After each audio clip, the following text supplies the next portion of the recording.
Neste segundo vídeo, nós vamos falar um pouquinho sobre o processo da análise.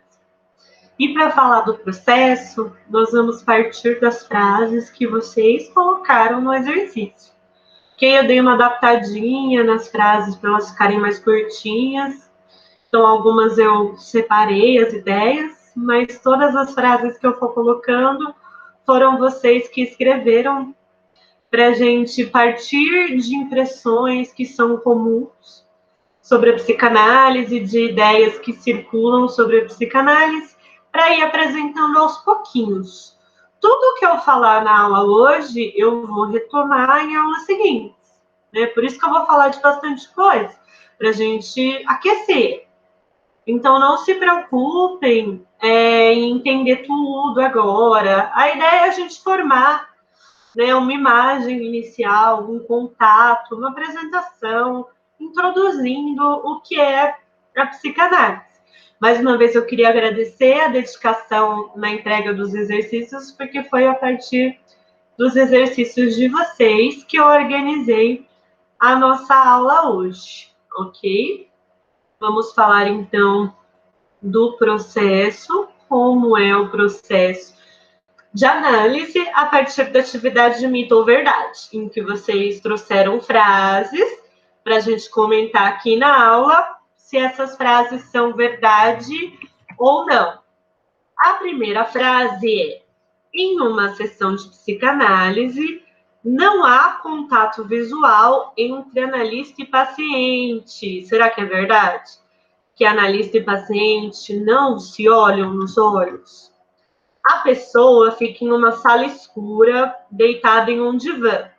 O psicanalista ou a psicanalista fica só escutando o que a cliente ou o cliente falar, numa sala escura, um divã, escutando. Todo psicanalista usa divã. Para ser psicanalista, tem o uso do divã.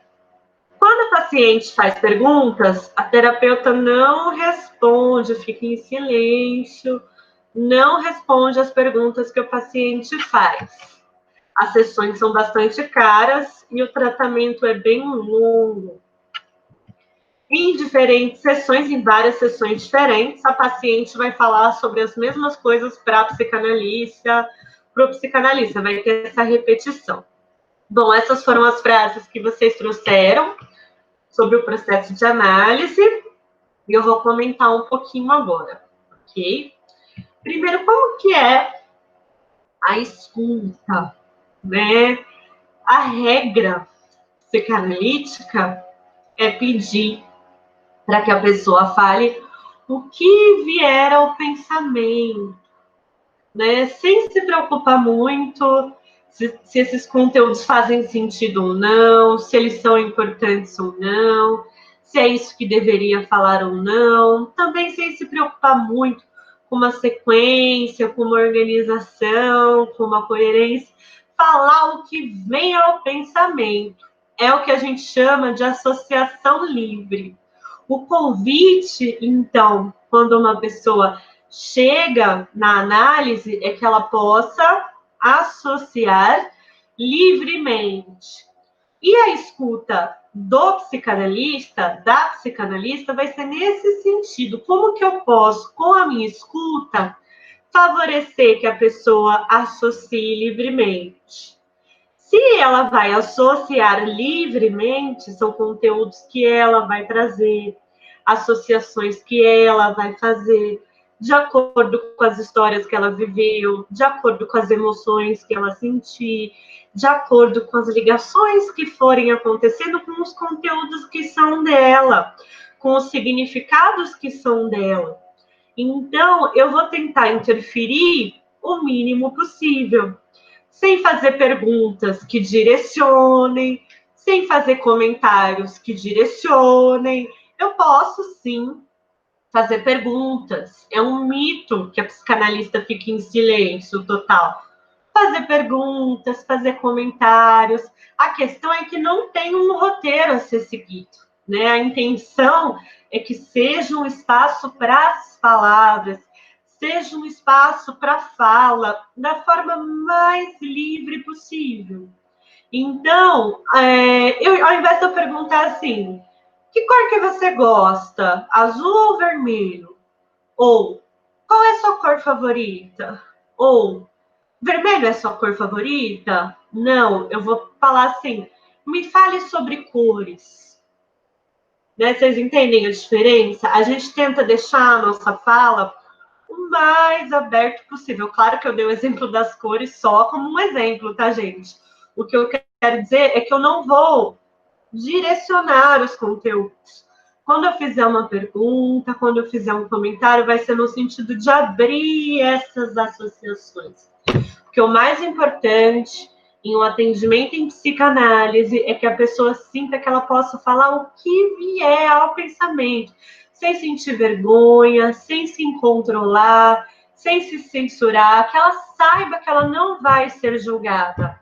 Aquele é um espaço protegido em que ela não vai receber julgamento, é um espaço protegido também pelo sigilo, o que ela disser ali ficará ali. É um espaço protegido porque a pessoa que escuta tem a formação, tem o preparo para lidar com o teor emocional daqueles conteúdos. Então, é um espaço para que a pessoa fale, e é um espaço, eu sempre digo isso quando vocês nos estágios estão começando a atender. O mais importante é que ela saia do atendimento, que ela saia do consultório com a sensação de que o que ela tem a dizer importa. O que ela diz importa. Então, as palavras que a pessoa traz, o que ela diz importa tanto que esse é o maior espaço no atendimento. Esse é o maior espaço na análise. Então, nós ficaremos em silêncio, nós analistas? Ficaremos, sim, né? Não a sessão toda, não o tempo inteiro, mas o silêncio é algo comum, porque o meu silêncio vai abrir espaço para as palavras do que a pessoa tem a trazer, para os conteúdos do que a pessoa tem a trazer. E não é um silêncio que distancia, não é um silêncio de frieza, não é distância nem frieza. É um silêncio muito presente, é um silêncio envolvido, é um silêncio participativo, é um silêncio de transmitir para o meu silêncio que naquele espaço o que importa é o que a pessoa traz, as palavras dela, as histórias dela, as emoções dela. O que importa é o que a pessoa tem a dizer, né? E o contato visual é uma história interessante, porque o Freud, ele ouvindo várias pessoas por dia, ele foi sentindo um certo cansaço do contato visual. Aí o que ele percebeu? Que quando eu converso com alguém olhando nos olhos, a forma que eu acho que a pessoa está reagindo, não é como ela está reagindo, como eu interpreto que ela está reagindo, interfere no que eu digo. Então a pessoa inclina um pouquinho o pescoço. Ah, eu acho que ela não entendeu muito bem. A pessoa regala um pouquinho o olho. Ah, eu acho que ela se espantou. A pessoa está com uma expressão mais cansada. Ah, eu acho que ela está entediada. Eu fico achando coisas pelo rosto dela. E aí o Freud começou a imaginar que as expressões faciais podiam estar atrapalhando esse movimento de associar livremente. Né? Se a pessoa fica olhando para o terapeuta, olhando para a terapeuta, tentando ver naquelas reações, né, um sinal de aprovação ou de reprovação, um sinal de que está entendendo ou de que não está entendendo, isso vai consumindo a energia, né, o movimento da análise, que seria para se voltar para o que ela tem a dizer, para se voltar para esse movimento reflexivo, esse movimento de se debruçar sobre si mesmo, que é associar livremente, de se inclinar sobre a própria história, de se inclinar sobre as próprias emoções. Então, ele teve a ideia do divã, que com o divã não tem o contato olho no olho e a pessoa também muda de posição. Ela está numa posição, né? Geralmente quando a gente deita, é quando se volta para os próprios pensamentos, se volta para as próprias reflexões, lembranças, devaneios. É uma posição que favorece, né, esse inclinar-se debruçar-se sobre si. Então, o divã, ele é um recurso para favorecer que a pessoa associe livremente, favorecer que ela se sinta à vontade e que o foco seja, o espaço seja para essa mudança de posição, em que o que mais importa agora é o que ela diz, é o que ela traz em palavras, é como ela coloca as experiências, as emoções, os sentimentos, as lembranças, os desejos, os devaneios em palavras. Então, o divã não é obrigatório. É possível psicanálise sem divã.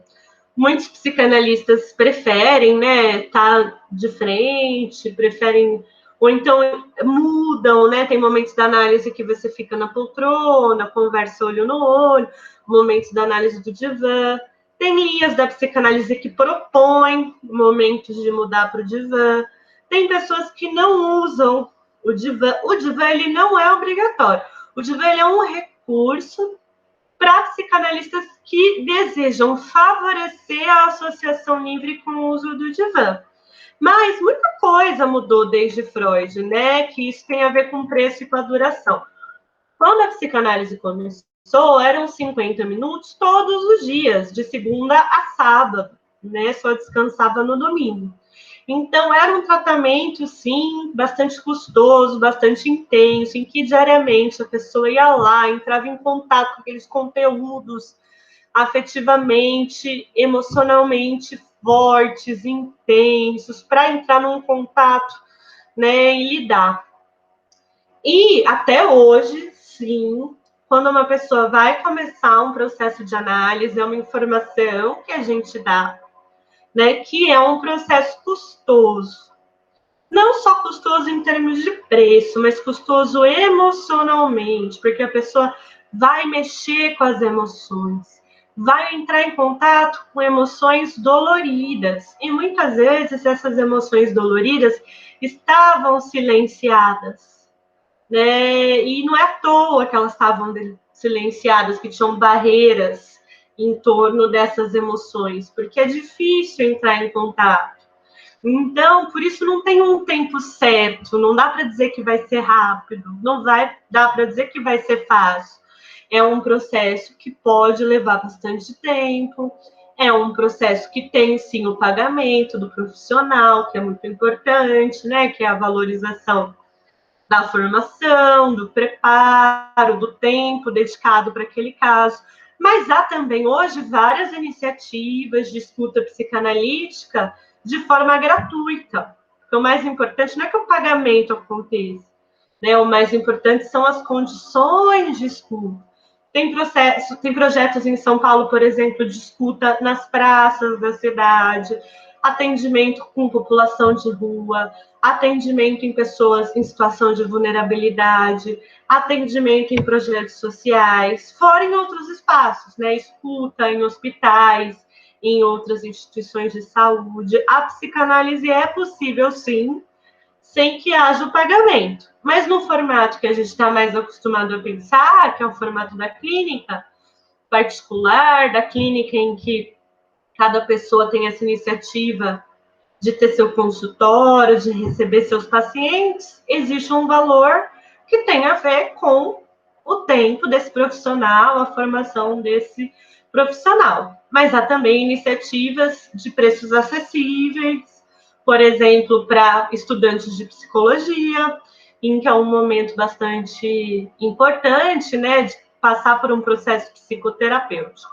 Então, há sim processos de análise que são caros e são longos, mas isso também não é necessário, não é obrigatório. Pode ter tratamento gratuito, podem ter tratamentos mais breves, ok? Então, da mesma forma que o divã, o preço e a duração são variáveis. E os conteúdos, a pessoa repete, é verdade que ela vai voltar no atendimento e vai trazer aqueles mesmos conteúdos, vai repetir as mesmas histórias.